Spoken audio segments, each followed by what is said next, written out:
It's after midnight on November 17th, 1973 in Athens, Greece. A tank is idling in front of a university gate. Behind that gate are students with homemade posters, a pirate radio station, and a very simple demand. Bread, education, freedom. Hi, my name is JJ, and in this presentation I'm going to talk about the Athens Polytechnic Uprising, a student-led civil rights movement that challenged a military dictatorship, helped weaken that regime, and still shapes politics and protest culture in Greece today. I'll go through the background of the dictatorship, what actually happened during the uprising, why it gained momentum, how it changed people's rights, and what challenges the movement's beneficiaries still face after it was over.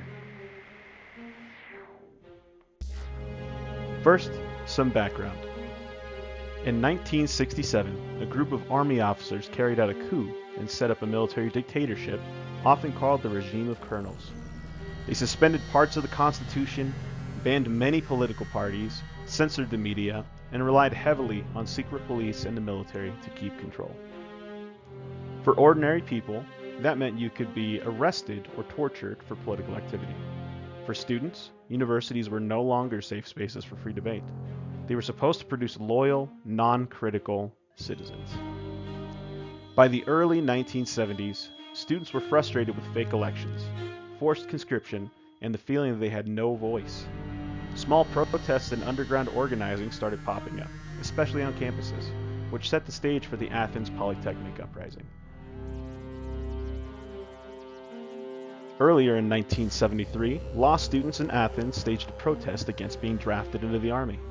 They briefly occupied their building, and although their protest was crushed, it showed that student resistance was getting bolder. On November 14, 1973, students at the National Technical University of Athens, also called the Polytechnic, went on strike and occupied the campus. They barricaded the gates and, using equipment from their labs, set up an illegal radio station. Over the next couple of days, they broadcast messages calling for democracy and the end to the junta, repeating the slogan, bread, education, freedom. The response from society was huge. Thousands of workers, high school students, and ordinary residents of Athens came to the area around the university to show support. What started as a student protest turned into a broader movement with the Polytechnic at its center. By November 16th, the regime decided it couldn't tolerate the occupation anymore. Troops and police surrounded the Polytechnic. Inside, students were making final radio appeals, asking people to stay calm and not turn the protest into a riot. In the early hours of November 17th, an army tank was ordered to drive through the main gates. Students who had been hanging from the gate or standing near it were thrown to the ground. Gunfire and chaos ensued. It's hard to pin down exact numbers, but historians estimate that around 24 people, or possibly more, were killed in and around the Polytechnic, and hundreds were injured or arrested. Many were very young. The immediate reaction was fear and shock. The regime tried to downplay the violence, but word spread quickly. Even people who had been passive or neutral started seeing the junta as illegitimate after watching it send tanks against unarmed students. So why was this movement crucial for its time, and why did it gain so much momentum? It was crucial because it was a public, collective no to the dictatorship. Instead of resistance happening in secret, the Polytechnic put it in the middle of Athens. Students were not just complaining about a single policy, they were rejecting the entire system of military rule. It also brought together different groups: students, workers, and other citizens. That cross-class unity made it harder for the regime to dismiss them all as just a small, radical fringe. The movement gained momentum partly because the demands were so basic and relatable: bread, education, freedom. Those are things almost anyone and everyone can connect with. On top of that, the pirate radio station gave the movement a voice. People who couldn't physically come to the Polytechnic could still hear what was happening and feel involved.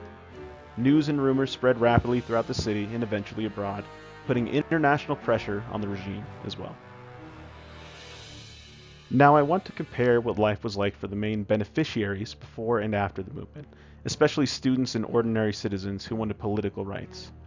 Before the uprising, people lived with censorship and surveillance.